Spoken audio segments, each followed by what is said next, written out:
Caterina nasceu na Hungria e viveu a infância na Itália antes de vir para o Brasil. Graduou-se socióloga pela Universidade de São Paulo e pela Sorbonne, na França. Deu aulas na graduação e pós-graduação do curso de Ciências Sociais, na PUC de São Paulo, e no curso de Teoria Psicanalítica, no COGEAI. É autora dos livros Totem e Tabu, um mito freudiano, Política e Psicanálise, O Estrangeiro e Por que o Pacifismo.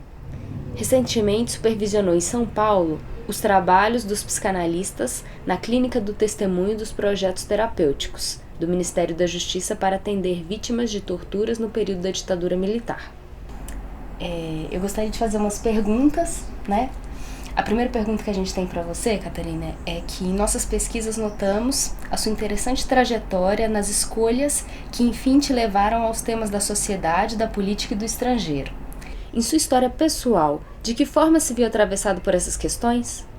Eu nasci em 1947, no pós-guerra, na Hungria, que passou para o domínio soviético, né, com o fim da guerra. Meu pai, aliás, foi prisioneiro de guerra na Rússia durante a guerra, né? Prisioneiro de guerra, não, mais explicitamente, foi prisioneiro em campos de trabalho húngaros, mas em território russo.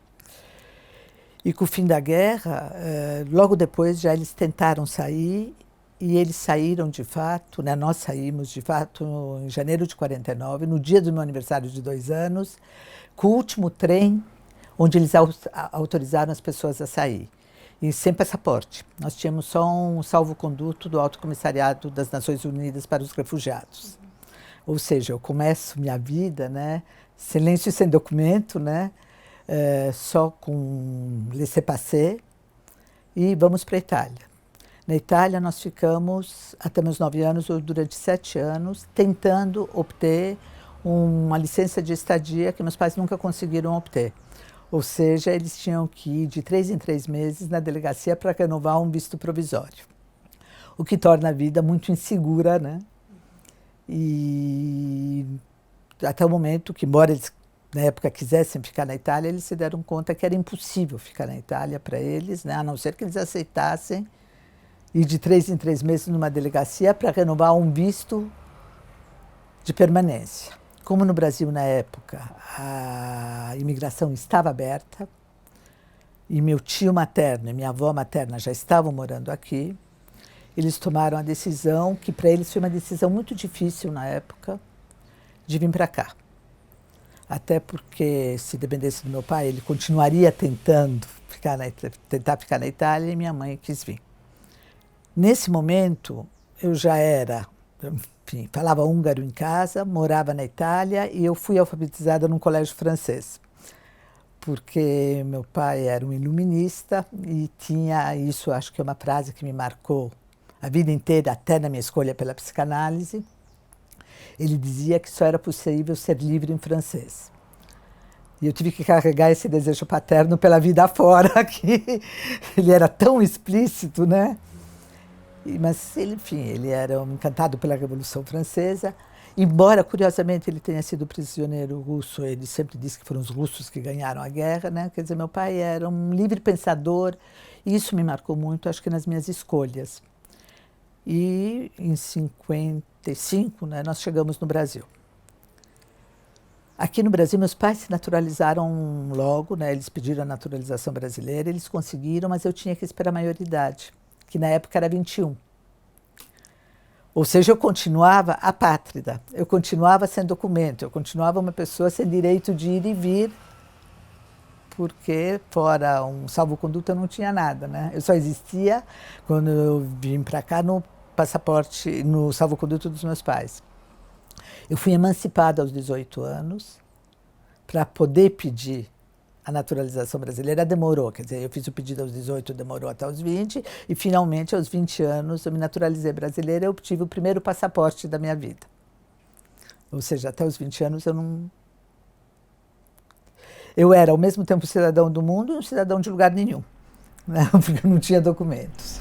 Realmente estrangeira. Realmente estrangeira, né? E, nesse sentido, eu acho que essas questões, né, da guerra, do que é poder viver num país ou não, como o que o Estado pode fazer com o refugiado ou não, me marcaram desde muito cedo, né, mesmo antes de eu poder pôr palavras nisso. Por outro lado, eu tive a sorte, né, de vir de uma família que pensava, e que pensava muitas vezes na contracorrente. Ou seja, não havia conversa tabu, se falava sobre tudo, se lia muito, se lia muito jornal para saber o que acontecia no mundo. Eu acho que eu fui alfabetizada lendo jornal. Então, nesse sentido, eu acho que eu sempre pude me autorizar a pensar não necessariamente o pensamento dominante ou o pensamento do mainstream, né? E minha própria família era um pouco, em relação aos húngaros que estavam em São Paulo, uma família não muito bem inserida, porque eles tinham opiniões políticas muito mais progressistas que a média dos húngaros, que veio para São Paulo, principalmente depois de 56, fugindo do comunismo. Mesmo em relação à guerra, que foi uma experiência muito difícil, eles não falavam muito disso, mas sempre responderam todas as perguntas que eu fiz, né? Quer dizer, não havia a cultura da vitimização na minha casa, mas sempre que eu perguntei algo, esse algo foi respondido. E tinha mais uma coisa que, para a época, eu acho, me ajudou muito, né? Que meu pai primeiro, e minha mãe depois por tabela também, era um ateu militante. Quer dizer, o sonho dele, e da minha mãe também, né, para mim era que eu pudesse ser uma cidadã do mundo, né? Quer dizer, muitas das minhas escolhas, evidentemente, psicanaliticamente falando, a gente pode dizer que é uma resposta ao desejo paterno e materno, né? Que eu não tivesse a mesma dificuldade que eles tiveram de emigrar várias vezes sem falar a língua de nenhum país. Tanto que aos 9 anos eu falava 4 línguas, né? E isso eles sempre insistiram muito, né? Quer dizer, o sonho para mim era que eu fosse intérprete da ONU, né? Assim eu teria um passaporte das Nações Unidas e não correria os riscos que eles correram. Quer dizer, eu passei minha infância ouvindo isso, né? E virar analista, um pouco virar intérprete do inconsciente, que acho que essas coisas não são um acaso. Bom, a minha primeira escolha não foi pela psicanálise, foi pela sociologia. Por outro lado, como muitos, né, desse baby boom, da geração do pós-guerra, quando as crianças nasciam na esperança que agora vamos começar um mundo de paz, né? Não foi exatamente o que aconteceu, eu queria fazer a revolução, né? Eu fui fazer ciências sociais, que eu não tinha a menor ideia do que era, né? Mas eu achava que era um lugar onde a gente aprendia a fazer a revolução. Evidentemente não foi bem isso, né? Até porque não é uma coisa que se aprenda. Mas, mais uma vez, eu acho que mesmo na minha relação com a minha geração, que é a geração 68, né? Eu estava no meio do caminho, né? Porque ao mesmo tempo que eu era uma militante da Faculdade de Ciências Sociais da Maria Antônia, eu estava muito ligada na contracultura, né? Na música, na literatura, na poesia beat. Quer dizer, eu sempre tive, digamos, de alguma maneira, um pé num grupo organizado e um pé naquilo que me impedia, de fato, de fazer parte desse grupo. Bom, depois, em 68, eu fui presa no Congresso de Biúna. Fiquei 10 dias na cadeia, que foi pouco em relação ao que aconteceu com os outros. Não fui torturada, mas foi uma experiência, eu não diria traumatizante, porque ela não foi, né? Mas para uma menina de classe média, como eu era, né, viver uma experiência de prisão me fez abrir os olhos, eu diria, né? E depois, logo depois, eu fui para a França. E minha ida para a França também é um acaso um pouco, porque quando eu fui presa, eu já estava com a passagem, o passaporte e um visto de saída, porque na época, para fazer turismo no Brasil, precisava de um visto de saída do Brasil. E eu estava festejando meu primeiro passaporte, né? Eu ia viajar porque era a primeira vez que eu podia viajar. No meio da história, eu fui presa, viajei, mas eu viajei com passagem de ida e volta, né? Para voltar um mês depois. Enquanto isso, o DOPS voltou a me procurar em casa. E aí, meus pais me disseram para não voltar, e assim eu fiquei 10 anos na França. Num primeiro momento, né, continuando a fazer ciências sociais, eu cheguei na França em dezembro de 68, porque eu saí daqui no dia do AI-5. Quando eu desci, o que foi um acaso, quer dizer, estava no ar, eu desci lá, e quando eu desci do aeroporto, primeira página dos jornais franceses, golpe de Estado no Brasil. Nossa. Né? Ou seja, foi algo forte. Consegui me matricular na faculdade, continuei a fazer ciências sociais, que era o que eu fazia aqui, só que lá era sociologia, não era ciências sociais. E, por outro lado, na França, em 69, a psicanálise imperava, né? O Lacan imperava, e eu comecei a descobrir a psicanálise, que até então eu só conhecia os frankfurtianos, né? Eu nunca tinha feito análise, eu lia Freud já, mas por causa dos frankfurtianos, mas nunca pensei, e fui para uma análise. E aí isso foi um divisor de águas, né? De um antes e de um depois. E eu fui para a análise porque minha questão era o que é ser estrangeiro, o que é não ter língua materna. E é evidente que isso, no começo, foi num tom de queixa, não de vítima, mas de queixa, né? No que não se tem, né? Para depois poder fazer disso outra coisa, né? Mas eu acho que como tema, né, foi meu primeiro tema e continua sendo meu tema hoje nas suas diferentes variações. Né? Não é mais o que eu faço com o fato de eu ser estrangeira, mas sempre o que acontece com os refugiados, o que acontece com os exilados, o que acontece com as vítimas de um genocídio. Ou seja, meu olhar e minha escuta sempre foi para essas grandes questões, digamos, que podem ser traumáticas, né? As psicólogas Christiane Nakagawa e Miriam Debier, estudiosas da questão dos imigrantes e refugiados no Brasil, relatam experiências nas quais os recém-chegados, imersos em suas experiências de adaptação a uma nova realidade, são diagnosticados com frequência como psicóticos. Em uma determinada ocasião, você citou História e Trauma, livro de Françoise Dovillain e Max Gaudilier, para expor a relação entre loucura e trauma psíquico. Você acredita que a experiência traumática da imigração forçada pode se tornar uma experiência psicotizante? O que fazer diante dessa realidade? Eu acho que sim, né? Até certo ponto, né? Uma experiência dessas pode levar o sujeito à loucura. Isso posto, levar à loucura eu não sei se é psicotizar, não sei se são sinônimos. No caso específico da Françoise Dovillain e do Max Gaudilier, o que eles dizem que o que enlouquece é o laço social.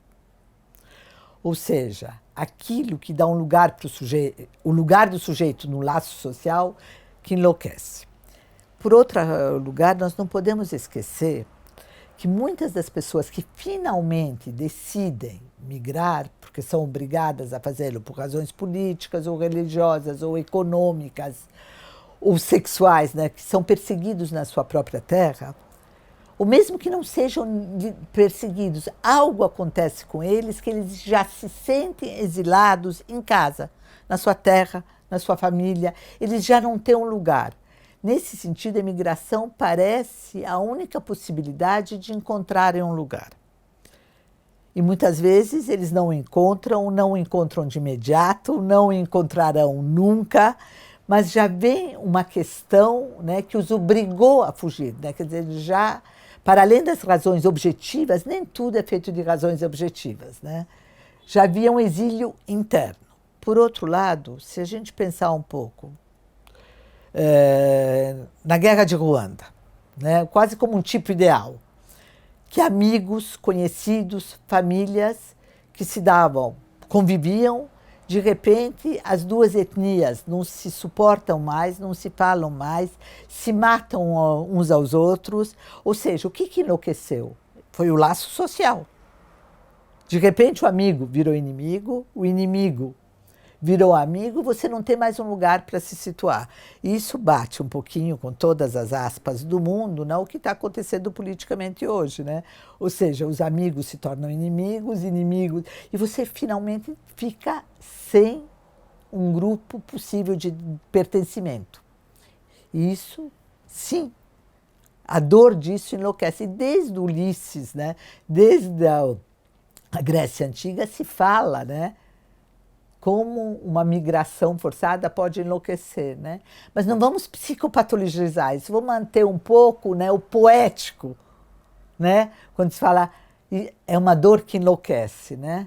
Não necessariamente colocando numa estrutura psíquica, dizer psicotizou, né? Porque eu acho que se empobrece o que pode acontecer, né? Nem todo delírio é psicótico, né?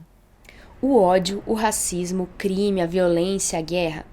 A psicanálise reflete ativamente sobre esses fenômenos desde o princípio de sua teoria e vivamente ainda hoje. A psicanálise pode deter alguma função ou intenção de reparar ou diminuir o ódio no mundo? O que me parece? Que essas violências ajudaram, inclusive, a psicanálise a teorizar, né? O Freud introduz, afinal das contas, a pulsão de morte, que é a pulsão que depois vai produzir tantos rachas na história da psicanálise, justamente após a Primeira Guerra Mundial, ao ouvir os traumatizados da Primeira Guerra, né, além do princípio do prazer é dessa época, quando ele ouve as pessoas repetirem a vivência das situações traumáticas. Ou seja, a psicanálise, desde o início, né, ela tentou teorizar os traumas históricos, as guerras, por exemplo, né? O que o Freud diz novamente? Acho que mal-estar, né? Que a história da humanidade é a história das suas guerras. Faz parte da teoria. E Mal-Estar na Civilização, quando ele fala, ou mesmo antes, em Psicologia das Massas, que para que haja um grupo precisa de alguém que seja excluído desse grupo, para que o ódio todo vá para a pessoa excluída, né? Que o Lacan depois retoma dizendo que a segregação vem antes da fraternidade, né? Eu acho que a psicanálise, né? E aí eu acho que ela é a única a fazer isso, né? As ciências sociais não deram conta de lidar com isso, né? A sociologia não deu conta de mostrar que é do humano o ódio, a guerra, a tortura. Os animais não torturam, né? Os animais matam na defesa do território, matam na defesa da fêmea, mas a tortura, o mal intencional em cima do outro e o prazer que se pode ter com esse mal é profundamente humano, né? Isso está na teoria psicanalítica desde o seu início. Mais uma vez, o Freud, quando em Mal-Estar na Civilização, diz: eu não entendo esse mandamento, ama o teu próximo como a ti mesmo, quem é esse próximo que eu não amo, e se eu for honesto, que não me ama, que se eu for honesto eu também não amo. Ou seja, tudo isso já está na teoria psicanalítica, né? O racismo, ele se sustenta no quê? Na exclusão de uns e na coesão de outros. E, evidentemente, que aquele que é excluído e aquele que está coeso vai mudando, né? Todos os grupos sociais se formam assim, né? O racismo não é uma invenção de branco, né? Existe racismo entre os negros também.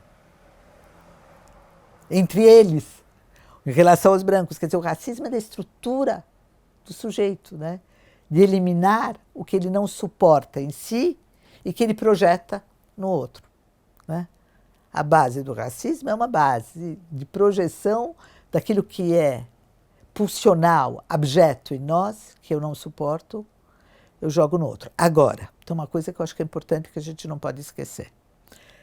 Eu diria que, assim, psiquicamente falando, nós somos todos mais ou menos xenófobos. Ou seja, todos nós temos medo daquele que não é igual a nós, que é o estrangeiro. Mas para que esse medo se transforme em racismo explícito, é preciso de um discurso político que nomeie o estrangeiro, né? É preciso que um discurso político diga: isso do qual você tem medo se chama judeu, se chama negro, se chama homossexual, se chama mulher, né? Ou seja, é um encontro de uma estrutura psíquica mais ou menos xenófoba, que tem medo daquilo no qual ela não se reconhece, e um discurso que te autoriza a perseguir e a matar esses que você não consegue assimilar, né? O racismo. E é nesse sentido que a psicanálise é importante, porque ela chama atenção, digamos, para nosso potencial para embarcar nesses discursos totalizantes que designam o inimigo. No contexto das vertentes que pensam a ligação entre psicanálise e política, alguns teóricos defendem que, como todo sintoma social, toda psicanálise é política. Outros afirmam que é uma clínica especificamente política ou social, que é aquela marcada pelo atendimento das pessoas que estão na marginalidade, como pessoas de baixa renda, imigrantes, população carcerária e outros. E você, como vê a relação entre psicanálise e política? Eu diria que toda psicanálise é política, o que não exclui a segunda, né? Não me parece que essa pergunta seja uma pergunta de ou. Acho que ela pode ser uma pergunta e. Eu sempre entendi que havia uma psicanálise em intenção e uma psicanálise em extensão. Eu não gosto muito do termo de psicanálise aplicada, né? Nesse sentido que eu prefiro formulação lacaniana nesse sentido da extensão, porque me parece que uma psicanálise, sim, ela é sempre política, porque a gente sofre sempre dos males do nosso tempo. E nesse sentido, o sintoma é social e é político. Por outro lado, isso não impede que na prática psicanalítica ou na clínica psicológica, né, só para não dizer que é um específico aos psicanalistas, alguns façam a escolha de trabalhar com imigrantes, com populações carcerárias, com população de baixa renda. Uma coisa não exclui a outra, mas não é o fato que o teu público seja esse que transforma a psicanálise que você faz numa psicanálise política. E mais, me parece que a psicanálise, aí sim, aí eu acho que é uma coisa muito importante. Eu acho que passa a barbárie do nosso tempo, não que nós tenhamos inventado a barbárie, né? A barbárie sempre esteve aí, mas eu não acho que a barbárie seja um estado pré-civilizatório. Eu acho que a barbárie é um estado pós-civilizatório, no sentido que existem momentos de ruptura do pacto civilizatório, que são esses que eu chamo de barbárie, né? Me parece que hoje em dia nós estamos vivendo novamente, né, um momento de barbárie. E acho que a psicanálise, de alguma maneira, ela é um redirecionamento para a civilização. É um ato civilizatório, no sentido que uma psicanálise, quando ela funciona, ela não tem como não ampliar as possibilidades da alteridade, né? A gente lida, numa análise, com o estrangeiro e nós mesmos. Me parece que uma análise bem-sucedida, né? E eu não acredito nos finais de análise, essas coisas, né? Mas no final de uma análise bem-sucedida, certamente o analisando aceita melhor as diferenças que o outro encarna, ele se torna menos ideológico, né? Porque a ideologia, sim, eu acho que é um sintoma grave, né? Ele é da ordem da crença, da religião. Então, uma análise torna as pessoas menos ideológicas, o que não significa menos políticas, né? Mas tira delas, né, essa cortina que tudo é visto só através dessa cortina. Aumenta o vocabulário, né? Diminui as certezas do sujeito, aumenta as dúvidas do sujeito, né? E nesse sentido, né, quando você perde suas certezas, que você é capaz de escutar o outro, você é capaz de suportar a diferença do outro, tudo isso me parece que é civilizatório, né? Então, nesse sentido, né, eu acho que o trabalho político do analista é um redirecionamento para a civilização entendida nesse sentido, né? De não ter o monopólio do bem, de não saber o que é o bem para o outro em campo nenhum.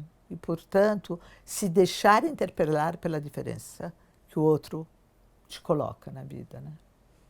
Como é o trabalho das clínicas do testemunho, de atendimento a vítimas da ditadura militar? O que você pode observar sobre as consequências psíquicas da tortura? Seria possível superá-las?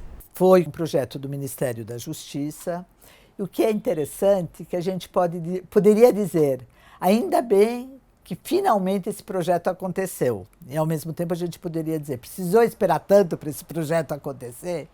Agora, o que é curioso, que independentemente do tempo, o que eu pude observar na minha pequena experiência, porque ela foi muito pequena, não posso falar das clínicas de testemunho como um todo e nem fui eu que sustentei transferencialmente esse lugar, né?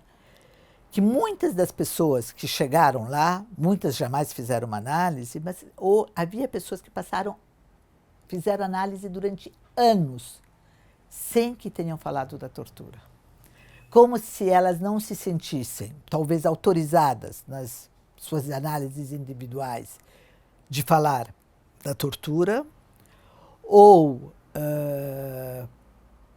que achavam que não seriam ouvidas, talvez, mas principalmente, eu acho, porque talvez a tortura seja muito difícil de pôr em palavras, ela envergonha o próprio sujeito que a sofreu. Uma das funções da tortura, né, é envergonhar a pessoa. Quer dizer, é muito difícil falar da tortura. Isso eu sei, não só pelo que eu ouvi lá dos analistas que atendiam, como dos meus amigos que foram torturados, né? Amigos que falam sobre tudo, falam bem, mas não conseguem falar disso, não conseguem transmitir isso para os filhos, né? Por mais que a pessoa elabore a tortura, tem algo que é impossível de ser elaborado. Ela deixa marcas para o resto da vida, físicas e psíquicas. Né? Não me parece que é assim, bom, então vamos virar a página, passou. Agora, o que me parece interessante, talvez, e aí são as escolhas do sujeito, que há os que foram torturados e vão se sentir eternas vítimas do que lhes aconteceu. Existem os que foram torturados, que vão fazer disso quase como uma insígnia de herói. Sou um herói porque eu fui torturado. Tem os que dizem, me aconteceu essa coisa horrível, mas eu vou tentar viver a vida da melhor maneira possível, sem esquecer o que me aconteceu, mas sem fazer disso a coisa central da minha vida. E depois várias outras possibilidades do um a um, né? Mas esquecer, apagar completamente, eu acho que é impossível. E você acredita que lembrar disso dentro da análise pode ajudar o sujeito? Certamente, de alguma maneira, como poder falar de um abuso sexual da infância, né? Falar do horror, só que o horror resiste a ser posto em palavras, né? Então, é difícil encontrar a palavra certa. Sempre algo escapa, né? A pessoa sempre tem a sensação que já disse, mas não era bem isso que ele queria dizer. Né? Acho que ao falar dessas coisas, a gente tem sempre a impressão ou que falou demais ou que falou de menos. Porque tem algo desse horror que escapa a palavra, né? E acho que o analista, né, tem que ouvir entre o que escapa e o que é dito demais, né? Eu acho que ajuda, sim. Aliás, tenho certeza que ajuda.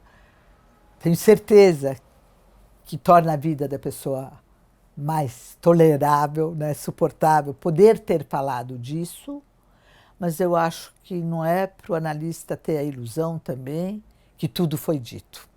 Né? Aliás, tudo nunca é dito, né? Sempre tem o resto. Mas me parece importantíssimo. Então, como deve agir o psicanalista diante do trauma? Você acha que a função psicanalítica pode extrapolar a clínica e ir para a política na direção de elaborar o horror e o terror? Como? Na clínica do trauma, eu acho que é basicamente isso, né? O analista sair de uma certa posição clássica. Agora eu vou escutar uma neurose clássica, né? Saber que para a pessoa que sofreu traumas históricos, né? É muito difícil pôr isso em palavras, que muitas vezes ele não confia na pessoa que o escuta, né? Que essa confiança, de alguma maneira, precisa ser merecida, porque, né, pelo que eu entendo, né, quando você diz essa clínica do trauma, ainda que existam traumas, digamos, da natureza, né? Terremotos, né? Que as pessoas também são traumatizadas. Eu estou pensando no trauma no sentido de que um humano faz ao outro humano. Né? Porque não é a mesma coisa.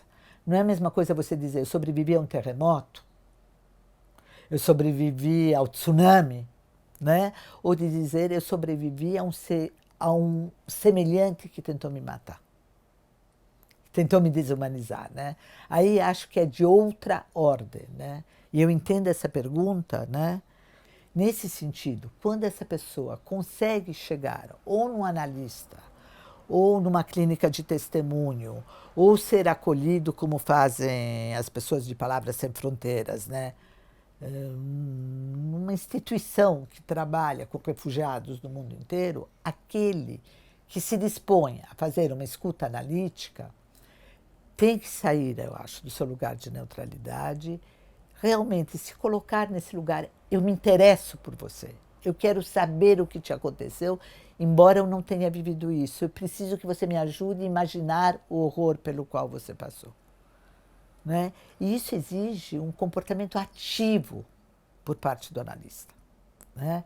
É descer na arena onde a violência aconteceu. Né? Ele não vai descer com o seu corpo, se emprestar esse corpo, essa violência sofrida e emprestar essa escuta. Né? Então, me parece que exige do analista, primeiro, querer fazer isso, poder fazer isso, mas não, então me diga, estou aqui para te escutar. Não, isso não basta. Né? Acho que tem que ter algo a mais. Né? E de poder imaginar mesmo, né? O que é o horror humano produzido pelo humano sobre outro humano. Né? Você nota um mal-estar essencialmente brasileiro, fruto dos traumas não elaborados de nossa história? Isso chega no âmbito do consultório ou está refratado demais em nossa coletividade?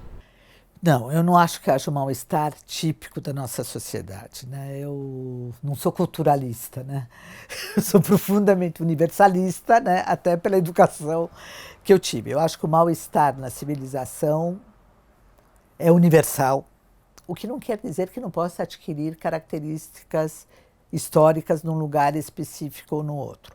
Por exemplo, no Brasil tem algo, né, que permanece como um cadáver insepulto, eu diria, que é a escravidão, que foi muito pouco trabalhada ainda. Né? Mas isso posto, eu acho que o mal-estar que nós vivemos no Brasil é um mal-estar na civilização freudiano, né? No sentido do conflito entre pulsões de vida, pulsões de morte, algo que insiste que não pode ser elaborado. Por outro lado, é verdade que na cultura brasileira existem certas características que são brasileiras, e o analista precisa saber disso, mas não é no mal-estar. Por exemplo, aquela foto, né, que circulou da manifestação de domingo passado, do casal com a babá na manifestação, isto eu acho que não aconteceria em nenhum lugar do mundo a não ser o Brasil. Né? Aí você tem nosso passado escravocrata, né? Porque ir, né, numa passeata com uma babá, mesmo que você pague 3 vezes o salário dela, que é como ele se justificou, é você negar uma subjetividade desse outro. Negar a ideia que ele possa não concordar com aquela passeata, que ela está fazendo isso porque ela precisa, porque é o trabalho dela. Né? Ou seja, lá não há uma suposição de subjetividade. Né? E isso é uma coisa, assim, eu não consigo imaginar um outro país onde essa foto poderia ter sido possível. Né? Então, se você quiser pensar o mal-estar nesse sentido, tudo bem. Existem algumas características brasileiras, mas senão eu acho que as questões do humano, elas são universais. Quer dizer, elas são singulares, absolutamente singulares do sujeito, mas em relação da posição deles no mundo. Né? Temos visto uma crescente polarização na política, com expressões de ódio e intolerância predominando nas discussões na mídia, nas redes sociais e até nas ruas. Como a psicanálise pode ajudar a entender esse acirramento no momento atual político? Então, primeiro eu acho que isso não é um fenômeno só brasileiro. Eu acho que se a gente olhar o que está acontecendo politicamente pelo mundo afora, algo dessa ordem está acontecendo em vários lugares. Vide a pauleira que deu no comício do Trump, por exemplo. Né? Então, não acho que seja um fenômeno só brasileiro. As ideologias, né, são substitutos, do meu ponto de vista, né, são substitutos contemporâneos das religiões, em grande parte. Uma luta ideológica acirrada, para mim, me remete às guerras de religião. Nesse sentido, eu acho que, um pouco pensando no Freud, do futuro de uma ilusão, né, quando ele se pergunta, né, depois da religião, ele aposta, né, na época dele, na ciência, né, mas pelo menos na razão, me parece, primeiro, que a política está em crise no mundo inteiro. Os partidos tradicionais não vêm representando mais os cidadãos. Né? É uma questão mundial. O que me parece, talvez, que a gente, no Brasil, a gente esquece um pouco do mundo. A gente olha um pouco demais para o nosso umbigo. E esquece de fazer paralelos com o que vem acontecendo em outros países do mundo que têm uma estrutura, me parece, bastante semelhante, né?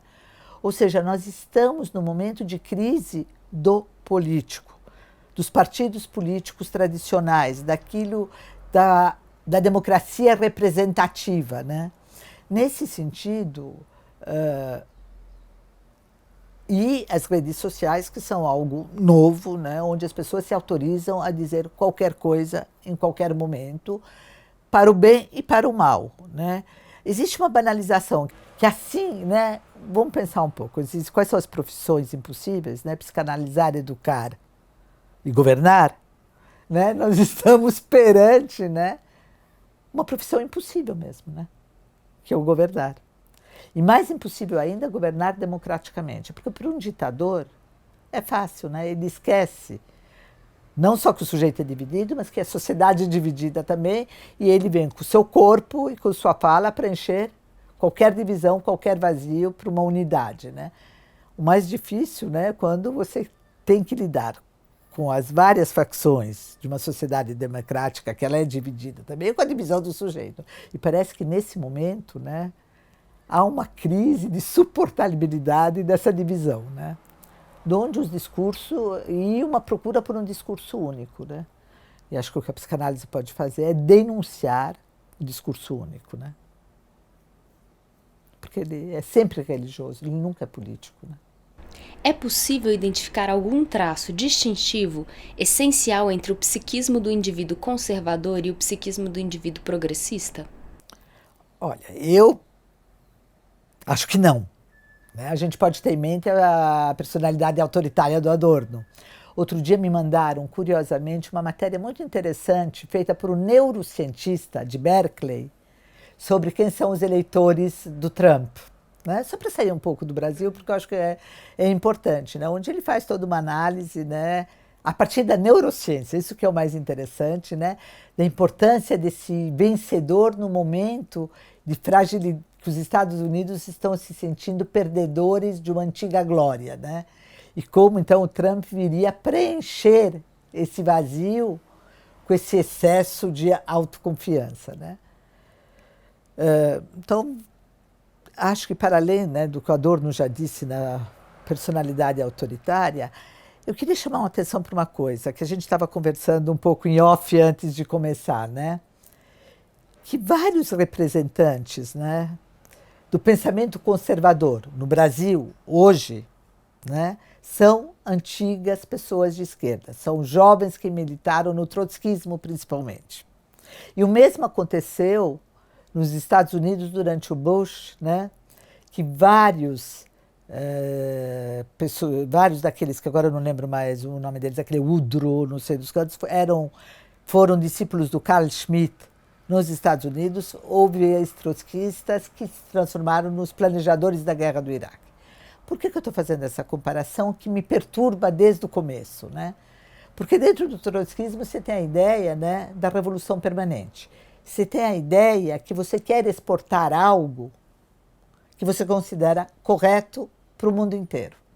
Nesse pensamento conservador também tem essa ilusão, né, que eu chamo de tentação do bem. E que, num artigo, eu chamei a tentação do bem o caminho mais curto para o pior, né? Ou seja, me parece que essa certeza que você sabe o que é o bem do outro e com o qual você camufla a luta de classes, a tua posição, os teus interesses, né, vai desembocar, né, nesse pensamento conservador. Mas o pensamento, por isso que eu não diria até um pensamento conservador, um progressista. O que aconteceu na vida das pessoas que começaram militando num pensamento chamado progressista e terminaram num pensamento conservador? Bom, fora isso tem as banalidades que todo mundo fala, né? Que é mais fácil ser progressista na juventude e ser conservador na velhice. E nem isso que eu acho que é necessariamente verdade. Conheço velhos muito mais progressistas e revolucionários que muito jovem por aí, né? Agora, talvez, né, como que eu posso entender um pensamento conservador implica também um desconhecimento, muitas vezes, da história com H maiúsculo e do outro, de outras possibilidades, né? E o pensamento progressista, de alguma maneira, talvez esteja mais próximo de outras experiências mundiais, né? É menos fechado em si mesmo, né? Mas, assim, a personalidade, o psiquismo, eu tenho realmente minhas dúvidas, né? Porque aí o psiquismo também seria uma estrutura fechada, né? Quer dizer, agora, entrar em contato com a própria divisão do sujeito, né? Que a gente tenta camuflar o tempo todo, certamente te torna menos autoritário, né? Te torna menos rígido, né? Quando você se dá conta da tua própria divisão, né? Na década de 80, você foi candidata a vereadora pelo Partido dos Trabalhadores. O que te levou a essa decisão? Pode contar um pouco sobre essa experiência? Bom, primeiro foi logo depois que eu voltei da França, né, do exílio. O PT estava se constituindo, eu voltei meio sem querer voltar, eu confesso, eu estava muito feliz lá onde eu estava, né? E a única coisa na qual eu consegui me enganchar para tornar essa volta possível foi a militância, que, aliás, foi o que me tirou daqui em 68, né? Quer dizer, era uma maneira de dar continuação a algo que estava se rompendo. Naquele momento que o PT estava se constituindo, me parecia, né, um caminho interessante para o Brasil. Vários dos meus amigos que estavam voltando de vários exílios estavam procurando o mesmo caminho. E era uma maneira de fato, para mim chegar no Brasil, dizer assim, bom, eu estou aqui e eu estou participando em relação ao futuro desse país. Mas, evidentemente, eu não pude pôr entre parênteses tudo que foi minha vivência e minha experiência naqueles 10 anos de França. Então, já a maneira... Bom, e tinha mais uma coisa, que o PT estava caçando candidato a laço, né? Ele precisava ter um mínimo de candidaturas para poder se organizar como partido, né? E pontuando que naquele momento eu ainda não era psicanalista, né? E não sabia se um dia eu viria a sê-lo, né? Embora fosse uma ideia que eu namorava por causa de muitos anos de análise, né? Mas eu não era, e se eu fosse, eu jamais teria sido candidata, né? Por quê? Porque eu acho que analista não é formador de opinião. Ele pode ter as suas opiniões, não precisa escondê-las, mas ele não pode ser formador de opinião, né? Não faz sentido para mim um psicanalista candidato de partido nenhum, né? Então, eu não era, né? Eu era uma socióloga ainda. E a campanha se chamou Desobedeça. Nunca fui a favor de um partido stalinista, né? Ou um partido onde você fosse obrigado, você não pudesse ter opinião própria, né? O quanto muito você representasse uma tendência, né? Mas como criar um partido de esquerda democrático? E nesse momento do seu início, o PT apontava para isso. Eu, infelizmente, acho que acabou não sendo, e acho que isso não aconteceu só com o PT, aconteceu com todos os partidos de esquerda, ou de extrema esquerda, né, na época do mundo, né? Mas, enfim, quando fui candidata, foi um pouco porque precisava de candidatos. Eu devo dizer que talvez a melhor coisa que me aconteceu na vida é não ter sido eleita, né? Porque eu não teria sabido desempenhar esse lugar. Eu assumo até hoje todos os itens que estavam lá, né? Quer dizer, eu basicamente continuo acreditando naquelas coisas, né? Eu só não seria candidata de novo porque eu não me vejo nesse lugar. Não nego nada daquilo que foi dito lá, mas decididamente, né? Sou uma péssima política, não deveria ter ido por esse caminho, né? E se não cabe ao psicanalista entrar no lugar de candidato dentro do governo, que lugar caberia ao psicanalista?